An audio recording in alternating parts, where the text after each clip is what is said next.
Bonjour à tous. Je vous invite à ouvrir vos Bibles au Lévitique, chapitre 23, du verset 33 au verset 44.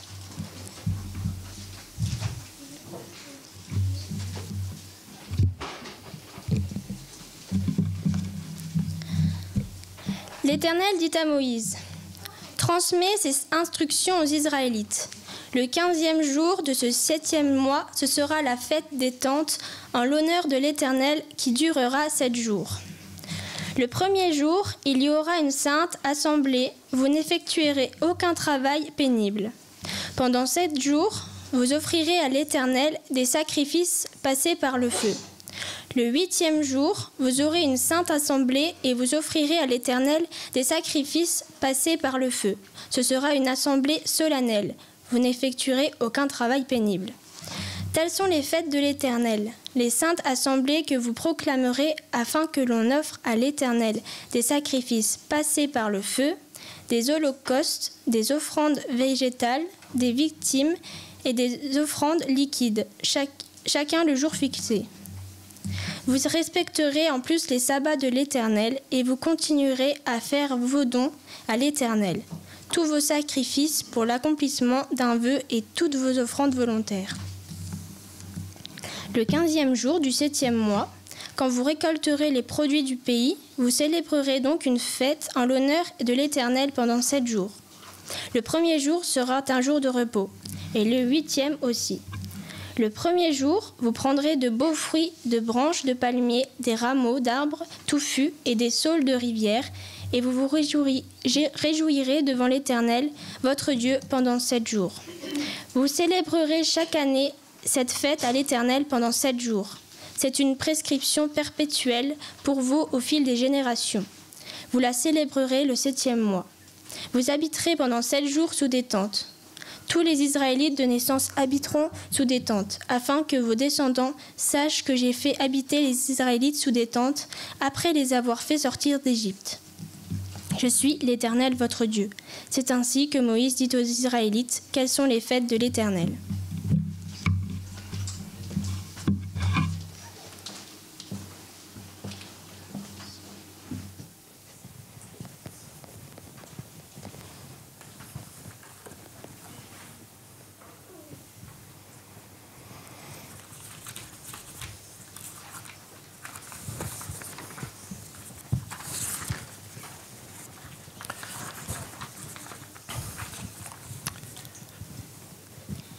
Vous ramasserez de beaux fruits. C'est un des passages que vient de nous lire Ambre.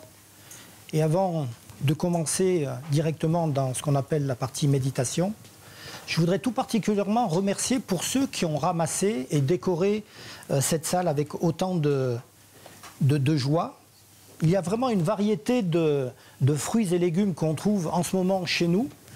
Le seul qui est vraiment exotique, c'est une grenade, mais alors tout le reste pousse vraiment chez nous. Oh. Non, c'est vrai que je vous remercie tout particulièrement. C'était vraiment une surprise ce matin de voir cette décoration qui est inhabituelle. Mais en tout cas, il faut savoir que nous qui avons vécu de nombreuses années en Bavière, il y avait chaque année ce qui était appelé la fête des moissons. Aujourd'hui, dans le texte, on verra plutôt fête des récoltes et un autre nom.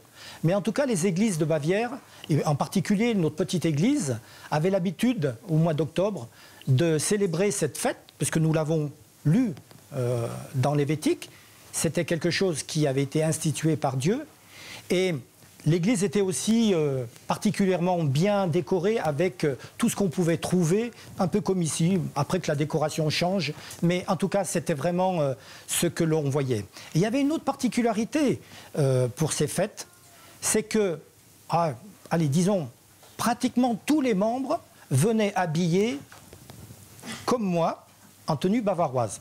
Moi, c'est une tenue qui est, on va dire, plus moderne, parce que je ne me verrais pas comme certains de nos frères et sœurs qui venaient avec des shorts en cuir, avec des chaussettes montantes, voire même des chaussettes qui ne protégeaient que les mollets. Mais tout était vraiment bavarois. Et vous savez que dans cette région de l'Allemagne, ils vivent vraiment leur culture et à la moindre occasion, les personnes viennent habillées, comme on dit en bavarois. Et je suis aussi contente de voir que, avec Diana, nous ne sommes pas les seuls. Merci d'avoir mis une tenue aussi. Bon, on ne peut pas vous imposer ça parce que ce n'est pas dans votre culture. Mais en tout cas, ce qui se faisait aussi, c'est qu'après le moment de méditation, de culte, nous restions dans la salle et un repas frugal était proposé. C'est-à-dire que les enfants et les diacres passaient dans les rangs et proposaient des tranches de pain ou des petites miches de pain, du fromage, et on finissait par quelques grappes de raisin. Et c'était une façon comme une autre de conclure cette journée toute particulière. Et en tout cas, vraiment, c'était une journée qui nous permettait de rendre gloire à Dieu, de le remercier pour tous ses bienfaits. Et ici, en tout cas, nous en avons une image qui est une image basée sur le matériel. Mais pour que l'on puisse comprendre un peu pourquoi il y avait cette fête, je vous parlerai rapidement aussi du calendrier biblique, du calendrier israélite.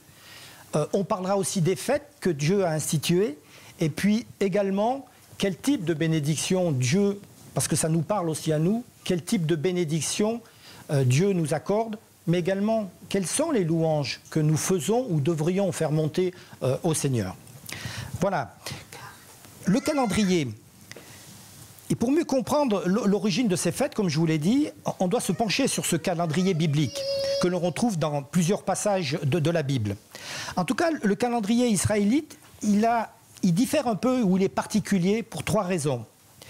La première, c'est que bien que les années soient comme les nôtres basées sur le cycle solaire, c'est-à-dire la durée que met la Terre pour faire le tour du Soleil, les mois étaient des mois lunaires. C'est-à-dire qu'ils commençaient toujours à la nouvelle lune. Et ils duraient environ 29 à 30 jours, ce qui n'est pas le cas chez nous. Mais pour eux, en tout cas, Dieu avait dit, tu auras 12 mois dans l'année et le mois commencera chaque fois à la lune nouvelle. Hein? Enfin, deuxième point, c'est que Dieu avait fait débuter ce calendrier à une date bien précise, à un événement bien précis. Il avait dit au peuple juif, vous commencerez à compter les années à partir de la date à laquelle je vous ai fait sortir d'Égypte. Et cela se retrouve bien sûr dans Exode. Cela correspond au mois de Nissan pour les Israélites, et c'est à peu près au printemps. Par contre, c'est là où c'est un peu plus compliqué. Si tu veux, s'il te plaît, visualiser la diapositive. On ne voit pas trop bien, mais par contre, le début de l'année commence toujours par le mois de Tishri. Puisque ça évolue légèrement par rapport justement aux lunes, c'est à peu près pour notre période entre mi-septembre et mi-octobre. Donc en ce moment, les Juifs fêtent le mois de Tishri, et donc faites aussi la fête que l'on va détailler tout à l'heure. Hein? Donc, par rapport à ce début d'événement qui était la sortie d'Égypte, cette année, en ce moment, les Juifs sont en l'an 5578. Donc, ça nous donne aussi, d'un point de vue historique, puisque eux continuent à suivre, on sait que, d'après leur tradition, plus que des traditions, puisque c'est compté, la sortie d'Égypte s'est effectuée il y a environ 5578 années. En plus de ces instructions que Dieu avait données, il y avait aussi un cycle agricole. Dieu avait demandé à son peuple d'avoir un certain état d'esprit, c'est-à-dire qu'il fallait semer avec confiance, qu'il fallait travailler dans l'espérance et récolter dans la reconnaissance. Ben, c'est peut-être un peu ce qu'on fera aujourd'hui. Hein? Et le cycle des fêtes avait pour un rapport étroit entre le travail qu'ils fournissaient, puisqu'ils vivaient principalement des produits de la terre, et leur vie spirituelle. Les cérémonies religieuses du peuple juif sont toujours liées avec le cycle agricole. Hein, et c'est le moyen, comme je venais de le dire, par lequel Dieu pouvait leur donner une subsistance. Dieu avait établi plusieurs fêtes, mais il en avait établi 7 qui étaient principales tout au cours de l'année. Comme vous pouvez plus ou moins le constater, il y en avait 2 groupes. Il y a le groupe du printemps qui débute vers le mois de Nissan et que l'on connaît principalement. C'est la fête de Pâques qui était la première. Quelques jours après, il y avait la fête des prémices. Ensuite, la fête des pains sans levain. Et pour finir, un peu plus tard, la fête des semaines. Donc ça, c'était les fêtes de printemps. Les 3 dernières fêtes, et qui nous concernent un peu plus pour aujourd'hui, c'était les fêtes d'automne, qui avaient lieu, comme je l'ai dit, au mois de Tishri, qui est légèrement gris, en jaune sur l'écran. Elles se composaient de 3 fêtes. La fête des trompettes, la fête des expiations et la fête des tabernacles. Et comme la lune préside donc au cycle des fêtes également, on s'aperçoit que les fêtes de printemps, elles préfiguraient les grands événements qui concernaient l'accomplissement du salut. On ne va pas s'étendre aujourd'hui, mais quand on parle de Pâques, on a tout de suite, en tout cas pour tous les chrétiens, le sacrifice de Jésus, sa préparation et son sacrifice. Et les fêtes d'automne ont pour but de rappeler les prémices, les feuilles tombent, les prémices Merci. Excusez-moi pour cette interruption. La résurrection du Christ est justement la joie que l'on a d'avoir un sauveur, mais également de penser à ce que l'on vivra pour l'éternité auprès de notre sauveur. La fête des tabernacles, qui se situe en bas de l'écran, elle a plusieurs noms dans la Bible. Elle porte parfois le nom de fête des huttes, fête des cabanes, fête des récoltes, comme on l'a vu. Nous, on l'a baptisé fête des moissons, mais ce n'est pas un terme que l'on retrouve vraiment dans la Bible. Et les Juifs, quand vous leur parlez de cette fête, ils vous diront qu'ils fêtent Sukkot. C'est le nom que donnent les Juifs à cette fête du tabernacle. Donc, Sukkot est célébré le 15e jour du mois de Tishri, qui, cette année, puisque ça évolue, a été fait il y a à peu près une semaine. Ils ont débuté leur fête de Sukkot il y a à peu près une semaine. On l'a lu, la fête dure 7 jours et elle se déroule 5 jours après une fête que tout le monde connaît. Le Yom Kippour, hein, la fête ou le jour du grand pardon. Donc vous imaginez, rappelez-vous, la fête du grand pardon, c'était la fête des expiations, où le souverain sacrificateur rentrait une fois dans l'année dans le lieu très saint pour purifier, pour laver, pour enlever à tout jamais les péchés du peuple d'Israël. 5 jours après, Dieu a institué une fête, la fête des tabernacles, Sukkot. Et vous pouvez imaginer que c'était une fête qui était vraiment très joyeuse. D'abord, il y avait une joie immense qui envahissait tout le peuple d'Israël quand il voyait le souverain sacrificateur ressortir du tabernacle, du lieu saint, très, très saint et saint, parce que ça voulait dire que Dieu, il était vivant, que Dieu avait pardonné les péchés. Et donc ensuite, 5 jours après, on établissait une nouvelle fête. On va lire un passage qui est dans Deutéronome. Carole va nous le lire. Tu célébreras la fête des tabernacles pendant 7 jours, quand tu recueilleras le produit de ton aire et de ton pressoir. Tu te réjouiras à cette fête, toi, ton fils et ta fille, ton serviteur et ta servante, et le lévite, l'étranger, l'orphelin et la veuve qui seront dans tes portes. Tu célébreras la fête pendant 7 jours en l'honneur de l'Éternel ton Dieu, dans le lieu que choisira l'Éternel. Car l'Éternel ton Dieu te bénira dans toutes tes récoltes et dans tout le travail de tes mains, et tu te livreras entièrement à la joie. Merci. Donc pour essayer de reformuler ce texte, après une période, on va dire, de pénitence de 10 jours, hein, qui a abouti à la fête du Yom Kippour, du grand pardon, et donc la fête des expiations des péchés, Dieu a institué la fête des tabernacles. Et pour le croyant, ça devait être quelque chose comme un avant-goût des félicités célestes qu'ils espéraient. Mais c'est également l'occasion de se souvenir que Dieu avait pris soin de son peuple dès la sortie d'Égypte et qu'ils avaient vécu dans le désert. Et c'est pour cela qu'en particulier, ils vivent, même encore maintenant, si vous allez dans les quartiers juifs, vous pourrez même voir parfois dans les rues ou sur les balcons, des juifs qui construisent des cabanes sommaires à partir de branches, parce que ça leur rappelait justement qu'ils avaient vécu d'une façon très sommaire dans le désert. Et d'où l'expression que l'on retrouve « faites des cabanes » ou des huttes. Donc je voudrais insister parce que quelque part ça a son importance. Hein. Après le jour des expiations, le peuple fêtait la fête des tabernacles, ils avaient vécu le pardon de leurs péchés, ils étaient en paix et surtout, ils venaient se présenter devant Dieu pour le remercier de sa bonté et de sa miséricorde. Et c'est ce que nous voulons faire aujourd'hui. Mais un point qui est intéressant, au moment le plus solennel de la fête, un des prêtres marchait au rythme de la musique, il remontait avec une cruche, il venait du torrent de Cédron, il avait rempli cette cruche d'eau et il l'apportait, accompagné par les musiciens, jusque dans le temple. Là, dans le temple, cette eau était mélangée avec du jus de raisin.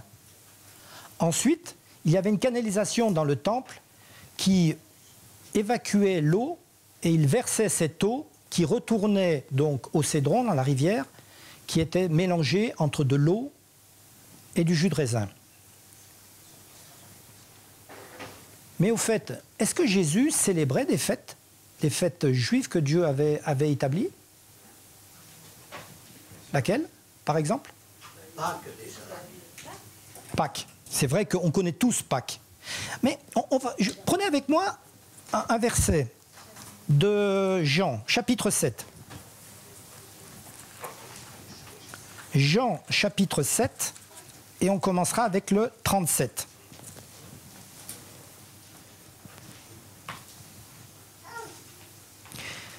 L'apôtre nous dit ceci, verset 37. Le dernier jour, le grand jour de la fête, Jésus, se tenant debout, s'écria « Si quelqu'un a soif, qu'il vienne à moi et qu'il boive. Celui qui croit en moi, des fleuves d'eau vive couleront de son sein, comme dit l'Écriture. » Il dit cela de l'Esprit que devaient recevoir ceux qui croyaient en lui, car l'Esprit n'était pas encore, parce que Jésus n'avait pas encore été glorifié. Cette fête que mentionne l'apôtre Jean, c'est la fête des tabernacles. Et Jésus, en mentionnant le terme des fleuves d'eau vive, il fait allusion à l'eau du Cédron que le prêtre transportait de la rivière jusqu'au temple et ensuite qu'il, après avoir été mélangé, refaisait partir vers le Cédron, vers la rivière. On peut imaginer que d'une voix assez forte, Jésus pouvait faire entendre qu'il était, lui, au centre de cette cérémonie et que c'était lui l'eau vive. Donc oui, Christ a aussi célébré la fête à sa manière, bien sûr, des tabernacles, en faisant comprendre aux gens quelle était la signification de cette eau que les Juifs avaient l'habitude d'aller récupérer dans la rivière et qu'ils faisaient passer par le temple. Alors, penchons-nous un tout petit peu plus maintenant sur la fête de Soukhot, ou la fête des tabernacles. Et qu'est-ce que ça signifiait pour le peuple d'Israël? On l'a vu. Entre autres, c'était la récolte des fruits de la terre dont le Seigneur les comblait. Et pour nous, Église d'Épinal, nous sommes aussi ici pour remercier le Seigneur de tous les bienfaits qu'il nous a comblés tout au long de l'année. Et ne devrions-nous pas, nous, remercier notre Père Céleste pour les récoltes? On en a un exemple ici, pour la famille, pour les dons que nous avons tous, mais également pour la mort et la résurrection de notre Sauveur. Les bienfaits que nous recevons, ils sont multiples, et nous devons en être conscients. Et bien sûr, ils ont de diverses formes. Et pour concrétiser cela, je vous propose d'écouter un morceau de musique que va nous interpréter Adriel. Et le titre, c'est « Ô viens devant le Saint Trône ».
Merci Adriel. Maintenant, on va rentrer dans la phase où on va un peu oublier la fête, en tout cas tout ce qui concernait eh bien, les récoltes, tout ce qui concernait le fait que c'était une fête qui se déroulait après le jour du Grand Pardon. Mais on va essayer de se focaliser sur les bienfaits spirituels et les ramener en 2017, les focaliser sur nous ici, Vie d'Épinal.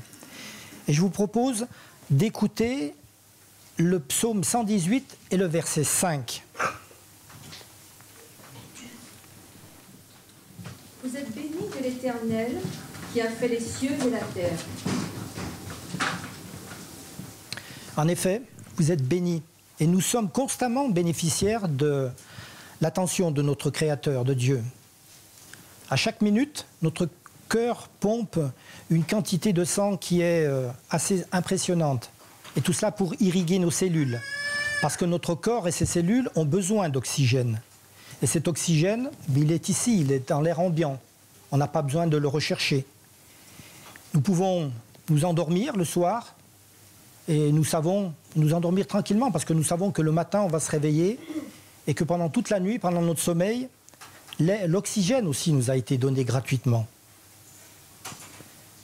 De même, Dieu prévoit jour et nuit aux besoins de notre corps en faisant pousser, et aujourd'hui c'est l'illustration, de nombreuses légumes, céréales, des fruits.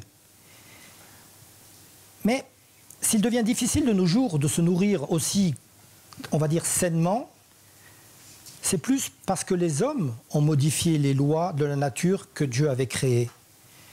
Et en général, on voit de partout que maintenant il y a de la pénurie, qu'il y a de la famine, que les produits qu'on nous propose sont parfois intoxiqués. Mais ça, en tout cas pour cette partie-là, on peut donner raison aux écologistes. Mais dans beaucoup de régions aussi, l'eau est encore présente. Et elle est suffisante pour que nous puissions entretenir notre corps dans un état de propreté, mais aussi mental, qui est nécessaire pour notre vie de tous les jours. Et ça aussi, c'est un bienfait que Dieu nous a accordé. Oh, bien sûr, l'intelligence de l'homme a prévu d'autres commodités encore. Et c'est aussi un don que cette créativité qu'a l'homme, c'est aussi un don de l'Éternel qui a fait les cieux et la terre. Les bénédictions de Dieu ne sont pas seulement aussi matérielles, elles sont morales, sociales et spirituelles. Et en notre temps, parfois il faut même un certain courage pour vivre. Et ceux qui ne connaissent pas Dieu ont des difficultés justement pour trouver ce courage. Mais pour nous, enfants de Dieu, Cette dose de courage, elle est renouvelée chaque matin.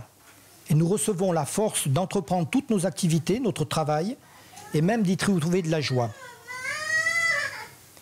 Dieu bénit tous les hommes d'une manière uniforme. Et Jésus même nous l'a dit. Il a dit, il fait pleuvoir sur les bons et sur les méchants. Par contre, la bénédiction est individualisée pour celui qui se place sous les ailes de son Sauveur, jour après jour, Dieu le gardera. Et il nous donne exactement ce qui convient. Soyons-en conscients et ne prenons pas tous ces petits bienfaits qui sont parfois, que l'on ignore parfois, mais oui, Dieu nous bénit constamment.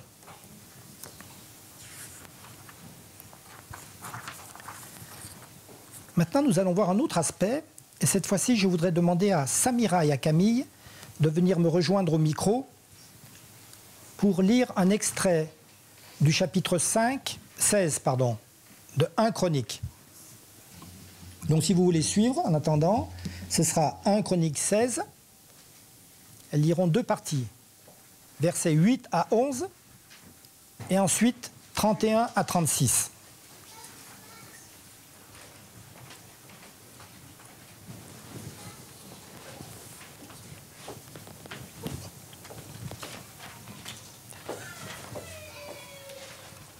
Mets le micro à ta hauteur, qu'on t'entend bien. Allez. Louez le Seigneur, dites bien haut qui est Dieu. Annoncez aux autres peuples ses exploits. Chantez pour lui, célébrez-le en musique, parlez de toutes ses merveilles. Soyez fiers de lui, l'unique vrai Dieu. Ayez le cœur en joie, fidèle du Seigneur. Tournez-vous vers le Seigneur Tout-Puissant, cherchez continuellement sa présence. Que le ciel se réjouisse, que la terre s'émerveille. Que l'on dise à tous les hommes, le Seigneur est roi.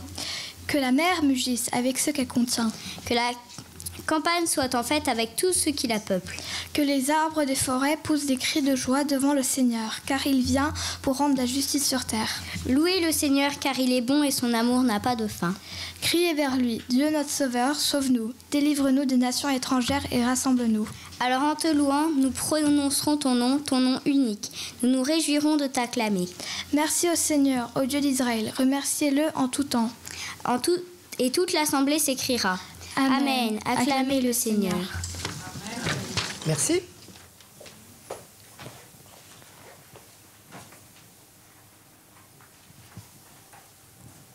Si vous regardez le verset précédent, verset 7, vous allez trouver une explication concernant ce passage. Il nous est dit dans nos Bibles, en tout cas dans la version que j'ai, « Ce fut en ce jour que David chargea pour la première fois Asaph et ses frères de célébrer les louanges de l'Éternel. » Célébrer les louanges de l'Éternel, ça ne vous parle pas, vous? Moi, oui. J'ai entendu « Dites bien haut qui est Dieu ». Annoncer aux autres peuples ses exploits. Parler de toutes ses merveilles. Soyez fiers du Seigneur. Ayez de la joie. Il vient pour rendre justice. En te louant, Seigneur, nous prononçons ton nom unique. Et enfin, nous nous réjouirons de t'acclamer. Remerciez-le en tout temps. Et plus encore, il y a eu un passage qui disait « Chantez à l'Éternel et le célébrer ». C'est ce que nous allons faire en écoutant nos sœurs Anita, Dania et Angela chanter un cantique qui a pour titre « L'amour de Dieu ». L'amour de Dieu de loin surpasse ce qu'on peut dire, un cœur humain. Il est plus grand que les espaces.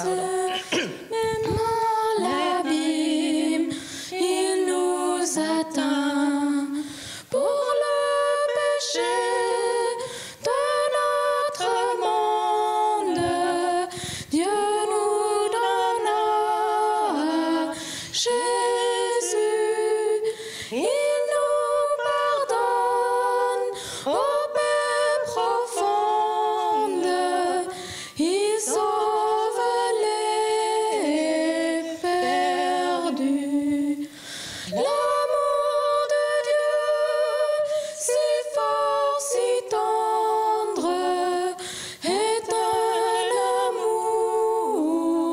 sans fin.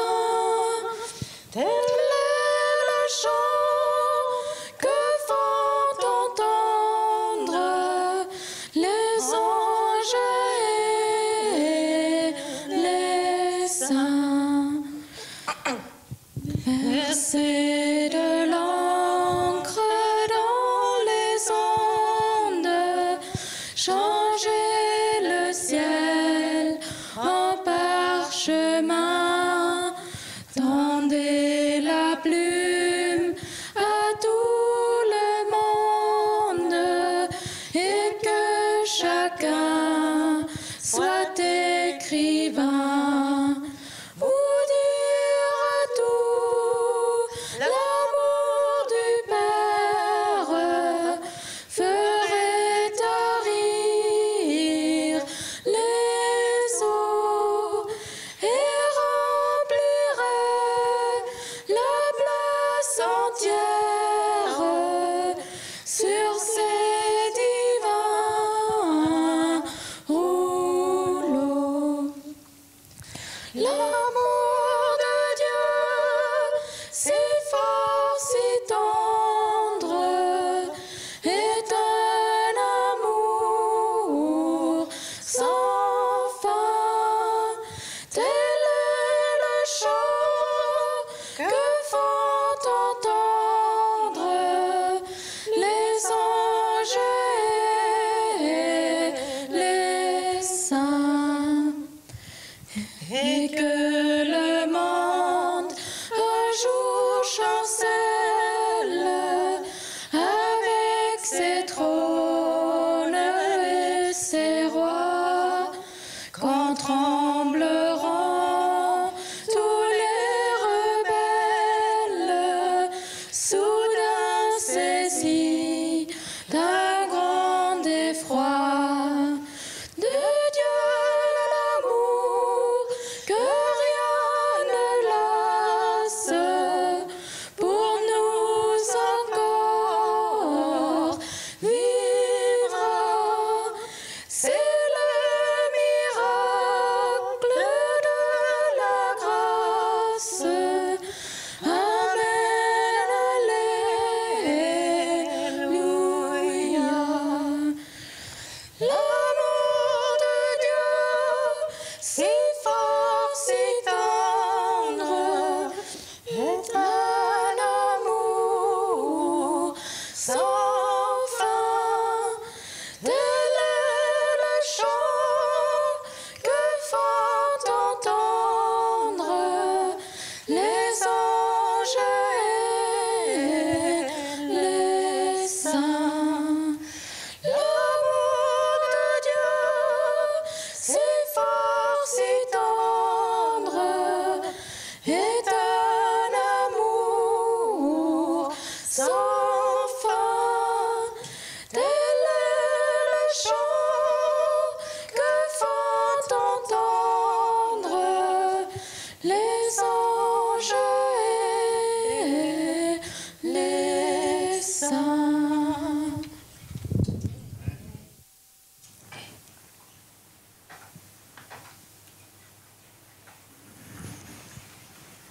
Il y a 3 mots qui m'ont interpellé dans la chanson. C'est l'amour qui est si fort, tendre à la fois et sans fin. Il faut qu'on soit conscient que cet amour-là, Dieu nous l'accorde à chacun d'entre nous. Quelle que soit notre vie, Dieu est vraiment amour et nous devons le louer aussi pour cela. Je voudrais aussi vous voir un autre aspect des bénédictions de Dieu. Et cette fois-ci, je vais vous lire un extrait du psaume 112, le verset 3. « Les biens et la richesse seront dans sa maison, et sa justice demeure à perpétuité. » C'était le psaume 112, le verset 3. Et en déclarant que les biens et la richesse seront dans la maison de l'homme qui craint l'Éternel, le psalmiste affirme que la bénédiction lui est assurée. Et on peut voir dans la bénédiction matérielle un aspect de l'ensemble des bénédictions divines. Il n'y a pas forcément de vertu à être pauvre. Et ce n'est pas le plan de Dieu, en tout cas, que ses enfants soient dans le besoin. Mais il y a une erreur qu'il faut éviter. La bénédiction ou les bénédictions de Dieu ne doivent pas être considérées comme le résultat d'un marché ou d'un deal qu'on aurait fait avec Dieu, selon lequel on a une certaine obligation d'observer ses lois, ses préceptes, son évangile, et qu'en échange, Dieu nous doit la prospérité, la santé, la protection. Cela ne doit pas être, et si c'est le cas, c'est une religion qui est légaliste et païenne. Cependant, il se trouve que l'homme qui entre dans le plan de Dieu se met dans l'atmosphère même du ciel et qu'il pénètre dans une sorte de sphère de bénédiction. Un peu comme, imaginez un ouvrier qui travaille dans une usine où il y a une odeur toxique parfois, ou en tout cas qui sont désagréables à supporter, et qui va faire un séjour en montagne, et qui voit sa santé se rétablir parce que l'air est enfin pur. Eh bien, l'harmonie du plan de Dieu a ces mêmes effets-là. Il y a aussi une hiérarchie dans les valeurs. Et la prospérité matérielle n'est pas ce que doit rechercher en premier le chrétien. Ce qu'il doit mettre en premier, c'est le royaume de Dieu et sa justice. Quand nous aurons appris que l'accord permanent avec la volonté de Dieu et le maintien d'une relation de qualité avec lui est essentiel, nous verrons que tout le reste nous sera donné par-dessus. Ce désir de marcher avec Dieu, c'est comme Enoch, c'est une source d'équilibre. Les anxiétés, nos peines vont disparaître, vont s'évanouir. C'est la santé du corps, la capacité de soutenir un effort, la joie de travailler, l'attitude à faire face aux problèmes qui va reprendre le dessus. C'est la bienveillance envers ceux qui nous entourent, envers nos parents, nos voisins. C'est en somme une vie chrétienne que l'on peut qualifier de conséquente parce que c'est la vie en Christ, avec Christ, que nous menons. Nous avons lu aussi dans le psaume, au verset 3, « Les biens et la richesse sont dans sa maison ». Bien, la collecte des dîmes et des offrandes est aussi une expression de notre reconnaissance.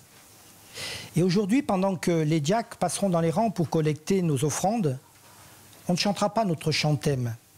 On va rester silencieux et on va méditer sur le geste que nous accomplissons. C'est un geste de remerciement et qui nous permet de rendre au Seigneur une toute petite partie de ce qu'il nous a donné. Mais pensez aussi, ou pensons, et je le ferai aussi, à la façon dont j'ai préparé cette offrande. Mes amis, les offrandes que nous apportons au Seigneur sont aussi une louange, et une louange que nous faisons monter jusque dans les parvis célestes. De la même façon, quand je prépare mon offrande dans la semaine, ce ne doit pas être un geste anodin. C'est un geste qui va exprimer l'amour que je porte à mon Créateur. Maintenant, j'invite les diacres à passer dans les rangs. Oui, Père éternel, tu nous combles de bien et nous voulons te remercier par cette offrande en te reversant une partie de ce que tu nous donnes. Avec ce que nous voyons sur la chair, nous pouvons voir que tu nous combles de bien tout au long de l'année, de nourriture, de protection, de vêtements. Et comme il est écrit que nous devons chercher premièrement ton royaume et ta justice et que tout cela nous sont donnés par-dessus, eh bien nous voulons apporter également notre contribution à l'avancement de ton règne. Je te demande de bénir ces offrandes et surtout de bénir l'action qui en sera faite par ceux qui les utiliseront. C'est ma prière ce matin, en Jésus. Amen. Amen. On a parlé de joie tout à l'heure qu'avait le peuple juif pour célébrer cette fête. On va la retrouver, cette joie, dans le psaume 8, au verset 8.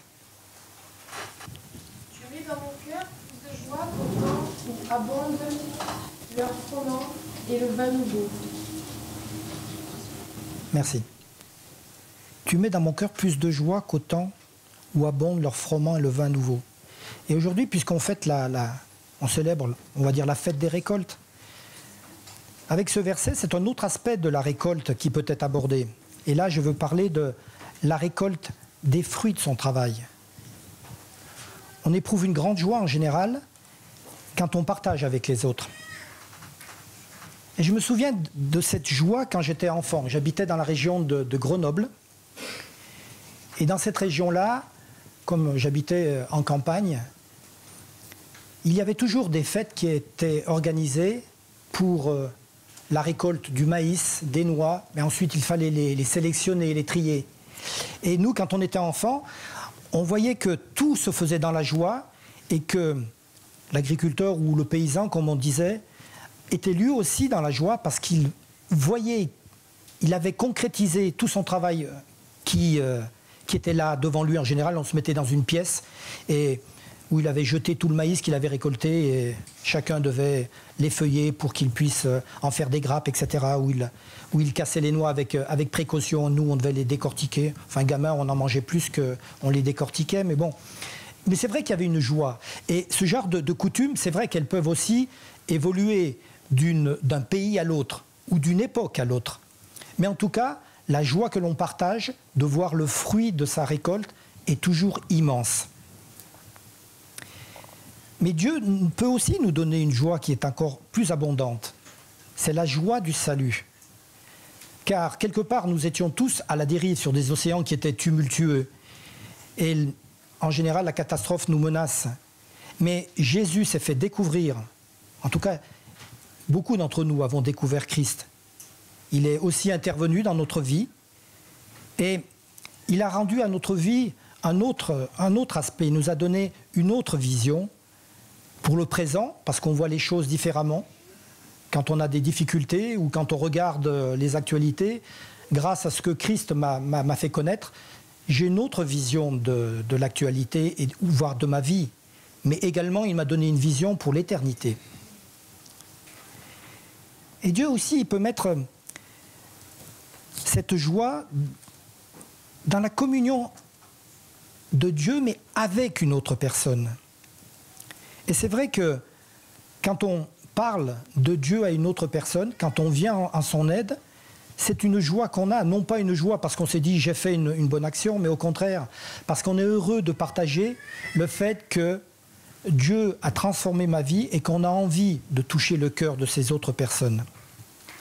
Et leur donner aussi cette vision de bonheur, mais pas un bonheur humain, un bonheur céleste, et cette vision d'une vie pour l'éternité dans des conditions qui seront totalement différentes. Et bien souvent, on a des difficultés à imaginer ce que sera la vie auprès de notre Seigneur pour l'éternité.